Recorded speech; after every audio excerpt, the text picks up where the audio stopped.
சின்ன மருமகளில் தமிழ்ச்செல்வி குழந்த அழகரை ஐஸ்வர்யா கிட்ட கொடுக்குறக்கு முன்னாடி, ஐஸ்வர்யா நான் உங்ககிட்ட கொஞ்சம் பேசணும் அப்படின்னு சொல்கிறாங்க. அதை கேட்ட ஐஸ்வர்யா, சொல்லுங்க தமிழ் அப்படின்னு கேட்குறாங்க.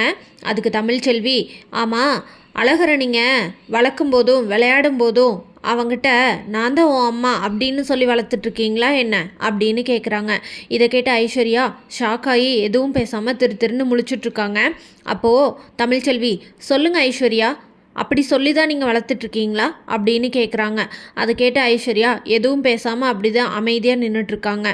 தமிழ்ச்செல்வி உடனே, இங்கே பாருங்கள் ஐஸ்வர்யா, நீங்கள் என்ன வேணாலும் பண்ணுங்கள், என் குழந்தைய நீங்கள் நல்லபடியாக பார்த்துக்கோங்க, அவங்க கூட நல்லா பழகுங்க, என்ன வேணாலும் பண்ணுங்கள், ஆனால் என்ன இருந்தாலும் உன்னோட அம்மா தமிழ்ச்செல்வி தான் அப்படின்னு சொல்லி வளங்க. என்கிட்ட நிறைய தடவை மலரக்கா ஐஸ்வர்யா அழகரை நல்லா பார்த்துக்கிறாங்க, மீனாட்சியும் நல்லபடியாக பார்த்துக்கிறாங்கன்னு சொல்லியிருக்காங்க. ஆனால் அதுக்காக அம்மா ஸ்தானத்தையெல்லாம் என்னால் விட்டு கொடுக்க முடியாது. அன்றைக்கி கோயிலில் குழந்தைய மாத்துறப்ப குழந்த உங்ககிட்ட இருந்து வராமல் உங்களை பார்த்து அம்மா அப்படின்னு கூப்பிட்டதை நினச்சி என் உயிரே என்கிட்ட இருந்து போன மாதிரி இருந்தது தெரியுமா?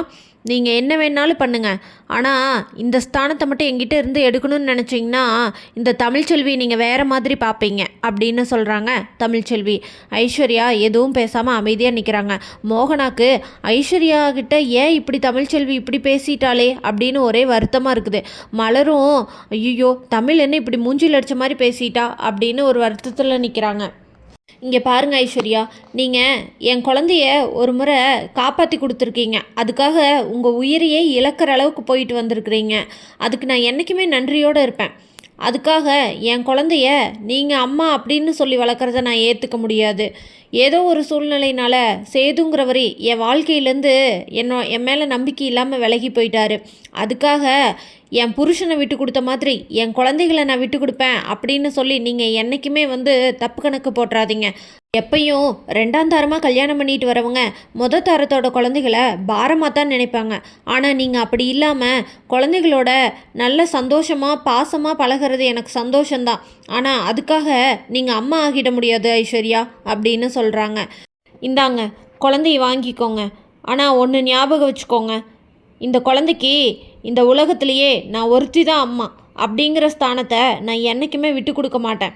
நீங்கள் சித்தி சின்னம்மா ஏதாவது சொல்லி கூப்பிட சொல்லுங்கள். நீங்கள் பாசம் வைக்கிறீங்கிறக்காக என்னால் என் குழந்தைகளை உங்களை அம்மானு கூப்பிட்றதை என்னால் ஏற்றுக்க முடியாது அப்படின்னு சொல்கிறாங்க தமிழ்ச்செல்வி. ஐஸ்வர்யா அழகரை வாங்கிட்டு அழகர் அழுதுகிட்டே இருக்கான். உடனே தமிழ்ச்செல்வி, என் குழந்தை அழுகிறத என்னால் பார்க்க முடியல, சீக்கிரமாக கூட்டிகிட்டு போங்க.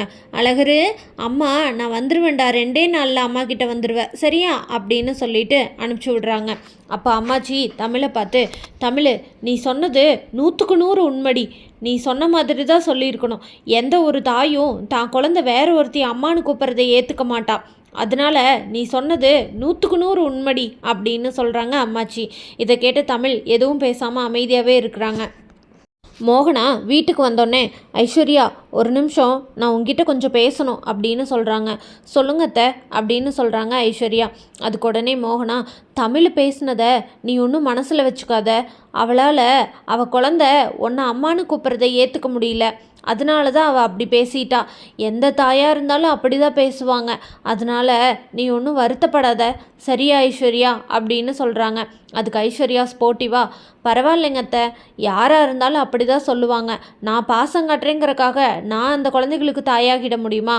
தமிழ் பேசினதில் எனக்கு எந்த வருத்தமும் இல்லை, விடுங்கத்த, ஒன்றும் பிரச்சனை இல்லை அப்படின்னு சொல்கிறாங்க. சரி ஐஸ்வர்யா, நீ இவ்வளோ தூரம் கேஷுவலாக எடுத்துக்கிட்டது சந்தோஷந்தான், ஆனால் இருந்தாலும் நீ அதை எதையும் மனசில் வச்சுக்காத அப்படின்னு சொல்கிறாங்க. சரிங்கத்த அப்படின்னு சொல்லிட்டு ஐஸ்வர்யா நான் ரூமுக்கு போகிறேங்கத்தேன்னு சொல்லிட்டு ரூமுக்கு போயிடுறாங்க. மலர் குழந்தைய எடுத்துகிட்டு ரூமுக்குள்ளே போய் குழந்தைய பார்த்துக்கறக்காக போயிடுறாங்க. ஈஸ்வரியும் சித்ராவும் சேர்ந்து இந்த ஃபங்க்ஷனை எப்படி இந்த தமிழ்ச்செல்வி நடத்துகிறான்னு நம்மளும் பார்க்கலாம், சரி பார்த்து கொடுக்குறேன்னு சொல்லியிருக்காளா, அவளோட தகுதிக்கு இந்த சவாலெல்லாம் விடக்கூடாதுங்கிறத இப்போ நம்ம அவளுக்கு புரிய வைப்போம். சரி சித்ரா, நீ அந்த நோட் எடு, காது குத்துக்கு தேவையானதெல்லாம் நான் சொல்கிறேன், நீ நோட் பண்ணிக்கோ, எவ்வளோ செலவை இழுத்து விட்டு அவளை எப்படி கடங்காரியாக்கி நஷ்டப்படுத்துகிறோன்னு பாரு அப்படின்னு சொல்லிட்டு லிஸ்ட்டு போடுறாங்க. ஒரு 50 ஆடு போட்டுக்கொடி அப்படின்னு சொல்கிறாங்க. அதுக்கு சித்ரா, ஏம்மா 50 ஆடு எதுக்குமா அப்படின்றாங்க. ராஜாங்க வீட்டு விசேஷம்னா சும்மாவா அப்படின்னு சொல்கிறாங்க. சரிம்மா சரிம்மா போட்டுக்கிறேன் அப்படின்னு சொல்லிட்டு 50 ஆடு போடுறாங்க. அப்புறம் பேண்டு வாத்தியம் இதெல்லாம் வைப்பாங்கல்ல, நம்ம ஏன் 3 வைக்கக்கூடாது அப்படின்னு கேட்குறாங்க ஈஸ்வரி. இதை கேட்ட சித்ரா, சரிம்மா அப்படின்னு சொல்லிட்டு அதையும் 3 செட்டு வாத்திய செட்டுன்னு எழுதிக்கிறாங்க. அதுக்கப்புறமா பந்தல் லொட்டு லொசுக்கு அது இதுன்னு எல்லாம் போட்டதுக்கப்புறம் தோடு எல்லாரும் தங்கத்தில் போடுவாங்க, நம்ம ஏன் 2 குழந்தைகளுக்கு வைரத்தில் போடக்கூடாது அப்படின்னு சொல்கிறாங்க. உடனே வைரத்தோடு எழுதிக்கிறாங்க. இதை கேட்ட சித்ரா, ஏம்மா நீ இவ்வளோ பில்லு போடுறையே, இதுக்கு பெரிய வீட்டுக்காரங்க எல்லாரும் சரின்னு சொல்லுவாங்கன்னு நினைக்கிறியா என்ன அப்படின்னு கேட்குறாங்க. ஈஸ்வரி உடனே, ஏய் 2 பேர குழந்தைகளோட விசேஷத்துக்கு காசை எண்ணி எண்ணி செலவு பண்ணுவாங்கன்னு நினைக்கிறியா? அதெல்லாம் அவங்க முன்னாடி நான் பேசிக்கிறேன், நீ வா அப்படின்னு சொல்லிட்டு மொத்தமாக இதுக்கெல்லாம் எவ்வளோ செலவு வரும் அப்படின்னு கேட்குறாங்க ஈஸ்வரி. இதை கேட்ட சித்ரா, எப்படியும் ஒரு 15 லட்சம் வரும்மா அப்படின்னு சொல்கிறாங்க. அப்போது அந்த 7.5 லட்சத்தை கொடுக்க முடியாமல் அவள் கடனாளியாகி நஷ்டமாகி கஷ்டப்பட்டானா தான் அவளுக்கு புத்தி வருண்டி. அப்போ தெரியும் இந்த தமிழ்ச்செல்விக்கு இந்த ஈஸ்வரி யாருன்னு அப்படின்னு சொல்கிறாங்க ஈஸ்வரி. வீட்டில் எல்லாத்துக்கிட்டேயும் ஈஸ்வரி போட்ட லிஸ்ட்டை கொண்டு வந்து காட்டுறாங்க. அதுக்கு ராஜாங்கம், ஈஸ்வரி என்ன வாத்திய செட்டுக்கு 3 இது போட்டிருக்கிற அப்படின்னு சொல்கிறாங்க. ஆமாம் மாமா, நம்ம வீட்டு விசேஷம்னா சும்மாவா?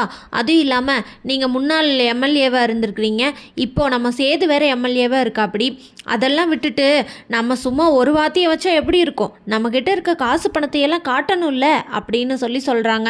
அதுவும் இல்லாமல் நம்ம வீட்டில் 2 பேர குழந்தைகளுக்கும் ஒன்றா மொட்டையடிச்சு காது குத்துறோம், அதுவும் ரெட்டை பிள்ளைங்க.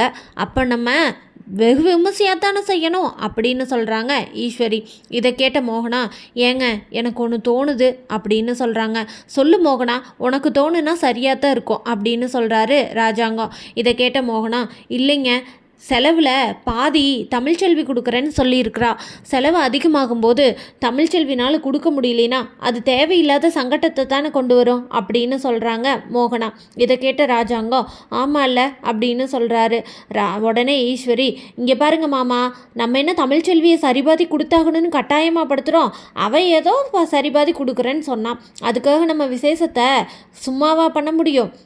அவள் கொடுக்க முடிஞ்சதை கொடுக்கட்டும், நம்மளால் முடிஞ்சதை நம்ம பண்ணுவோம். அவகிட்ட போய் நம்ம சட்டையை பிடிச்சா கேட்க போகிறோம்? நான் வேணும்னா தமிழ்ச்செல்விக்கிட்ட பேசுகிறேன் உன்னால் இந்த பணம் கொடுக்க முடியுமா, இல்லை நாங்களே போட்டுக்கிட்டுமா அப்படின்னு நான் கேட்குறேன் அப்படின்னு சொல்கிறாங்க ஈஸ்வரி.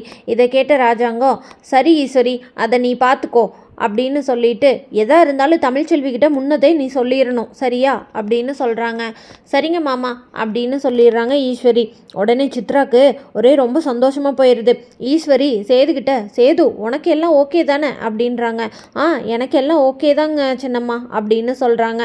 உடனே சேதுக்கிட்ட ஈஸ்வரி, சேது இந்த ஃபங்க்ஷன் எல்லாம் நடத்துறதுக்கு கொஞ்சம் முன்பணம் தேவைப்படுது அப்படின்னு சொல்கிறாங்க. சரிங்க சின்னம்மா, அதெல்லாம் நான் ஏற்பாடு பண்ணிட்டு சொல்கிறேன் அப்படின்னு சொல்கிறாங்க. எல்லாத்தையும் பார்த்துட்டு சாவித்ரி தாமரைக்கிட்ட, ஏண்டி இந்த ஈஸ்வரி தமிழ்ச்செல்விக்கு பணத்தை ஏற்றி விட்டு அவள் கஷ்டப்படுறத பார்க்கணுங்கிறதுக்காக சிக்கல் பண்ணுறதுக்காகவே இத்தனை இதையும் பண்ணியிருக்காடி அப்படின்னு சொல்கிறாங்க.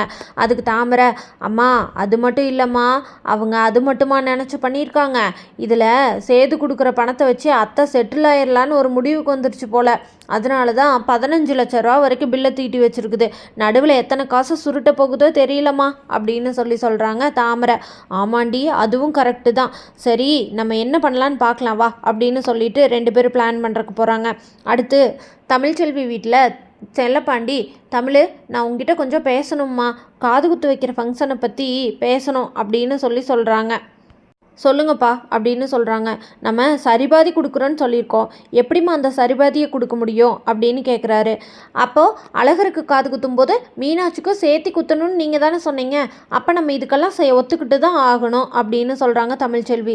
சரிம்மா, இப்போது சரிப்பா எவ்வளோ செலவாகும்னு நீங்கள் நினைக்கிறீங்க அப்படின்றாங்க. அது பெரிய வீடு, அவங்க வெகு விமர்சையாக தான் செய்வாங்க, எப்படி ஒரு 4லேருந்து 5 லட்சம் வருமா, நம்ம அதில் பாதினா கடைசிக்கு ஒரு 2-2.5 லட்சமாவது புரட்டணுமல்ல அப்படின்னு சொல்கிறாங்க. 2 லட்சம் தானே அப்படின்னு சொல்கிறாங்க. உடனே செல்லப்பாண்டியோட அம்மா, என்ன தமிழ் 2 லட்சம்னு அசால்ட்டாக சொல்கிற அப்படின்னு கேட்குறாங்க. நான் எம்எல்ஏ எலெக்ஷனில் அப்போ அந்த மேடம் மகளிருக்காக ஏதாவது நிதி தேவைப்பட்டால் சொல்லு, லோன் அரேஞ்ச் பண்ணி தரேன்னு சொன்னாங்க. அவங்கக்கிட்ட சொல்லி லோன் வாங்கிட்டு மாதம் மாதம் கட்டிக்கலாம் அப்படின்னு சொல்கிறாங்க. சரிம்மா, அப்போனா எந்த பிரச்சனையும் இல்லை அப்படின்னு சொல்லி அவங்க ஒரு முடிவு எடுக்கிறாங்க. ஈஸ்வரி இவங்களால பணம் கொடுக்க முடியாது, இவங்க நஷ்டமாகி போகணும்னு சொல்லி நினச்சிட்டு பில்லை போட்டு தாக்கியிருக்காங்க. இவங்க 2 லட்சத்தில் விசேஷத்தை முடிச்சிடலாம் அப்படின்னு சொல்லி பிளான் பண்ணுறாங்க. ஈஸ்வரி சொன்ன மாதிரி தமிழ்ச்செல்வி கஷ்டப்படுவாங்களான்னு தெரிஞ்சுக்க நம்ம சேனலை மறக்காமல் லைக், ஷேர் அண்ட் சப்ஸ்கிரைப் பண்ணிக்கோங்க.